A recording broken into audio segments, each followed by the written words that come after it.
મિત્રો, આજે 19 November world toilet day એટલે કે વિશ્વ શૌચાલય દિવસ. પરંતુ શું તમે જાણો છો કે વિશ્વ શૌચાલય દિવસની શરૂઆત ક્યારે થઈ અને આ શરૂઆત કોણે કરી?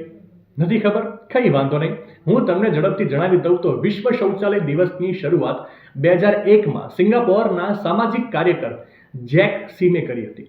તેમણે વિશ્વ શૌચાલય સંગઠનની સ્થાપના પણ કરી હતી અને 19 નવેમ્બરને વિશ્વ શૌચાલય દિવસ તરીકે જાહેર કર્યો હતો.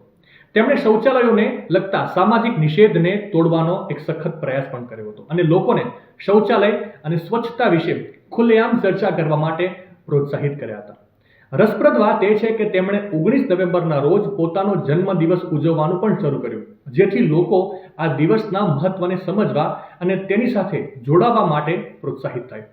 સંયુક્ત રાષ્ટ્રે 2013માં યુએન જનરલ એસેમ્બલીએ સત્તાવાર રીતે વર્લ્ડ ટોયલેટ ડેને આંતરરાષ્ટ્રીય દિવસ જાહેર કર્યો. આજે 122થી વધુ દેશો વર્લ્ડ ટોયલેટ ડે ઉજવે છે અને 19 નવેમ્બરના રોજ સ્વચ્છતાના મુદ્દા પર અસંખ્ય કાર્યક્રમોનું આયોજન પણ થાય છે.